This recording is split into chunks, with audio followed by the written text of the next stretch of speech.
أعوذ بالله من الشيطان الرجيم. بسم الله الرحمن الرحيم. وصلى الله على سيدنا ومولانا محمد النبي الأسعد الكريم وعلى آله وصحبه وسلم تسليما.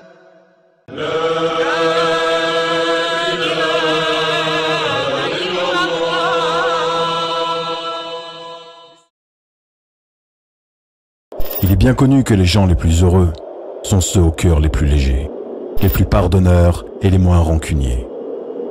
Le Ramadan est ainsi l'occasion parfaite pour purifier son cœur de ce carcan, de cette prison qui est la haine et la répulsion.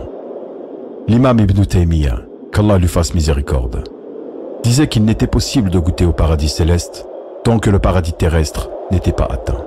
Ibn al-Qayyim, quant à lui, affirmait que l'état des gens dans l'au-delà est identique à l'état de leur cœur ici-bas.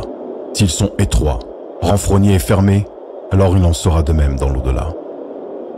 Dans de nombreux hadiths, le prophète sallallahu alayhi wa sallam exhorte et incite les croyants à pardonner. Il y a derrière ces hadiths une volonté pédagogique d'apprendre aux musulmans de se libérer des carcans du mal. Dans un hadith, il dit « Le miséricordieux fait miséricorde à celui qui fait preuve de miséricorde. Donc faites miséricorde à toute créature sur terre pour que celui qui est au ciel vous fasse miséricorde. » Rapporté par Al-Bukhari. Le diable nous montre souvent les défauts de nos frères et sœurs et nous cache les nôtres. On devient ainsi, sans le vouloir, les pires juges pour les erreurs des autres en étant les meilleurs avocats des nôtres. L'islam nous enseigne l'inverse. Dans un autre hadith, le prophète sallallahu alayhi wa sallam dit « Celui qui ne tient pas compte des erreurs d'un musulman, Allah ne tiendra pas compte de ses erreurs. » Rapporté par Abu Daoud. Qui parmi nous n'aimerait pas avoir ses péchés pardonnés le jour dernier? Qui n'aimerait pas qu'Allah ne tienne pas compte de ses péchés et erreurs? Un pieux prédécesseur disait, dans une grande sagesse, que le mal que lui infligeaient les autres était pour lui un signe d'Allah que son comportement s'est égaré et qu'il a certainement commis un péché pour ceci. Subhanallah.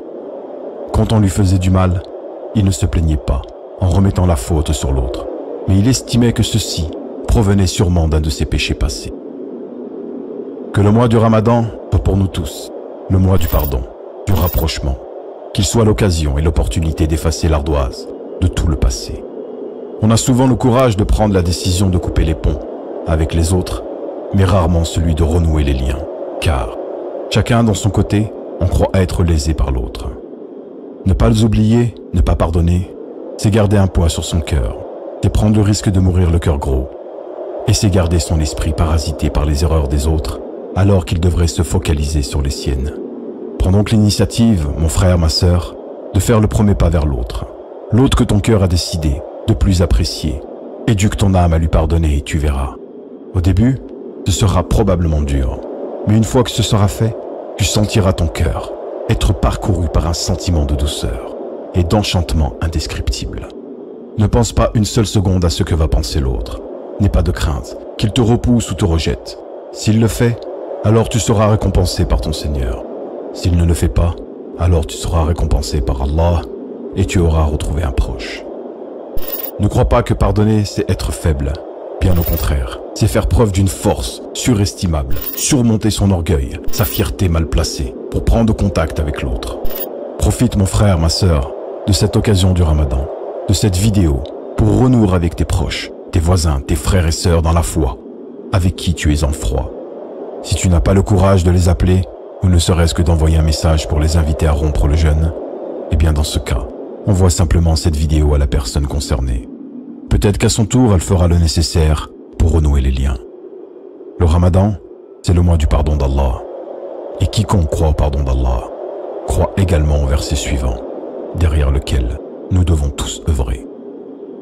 ولا يأتل أولو الفضل منكم والسعة أن يؤتوا أولي القربى والمساكين والمهاجرين في سبيل الله وليعفوا وليصفحوا ألا تحبون أن يغفر الله لكم والله غفور رحيم.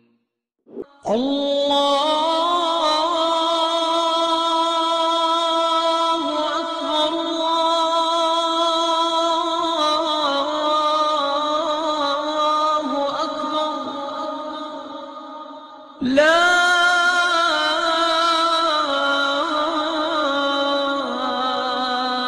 إله إلا الله.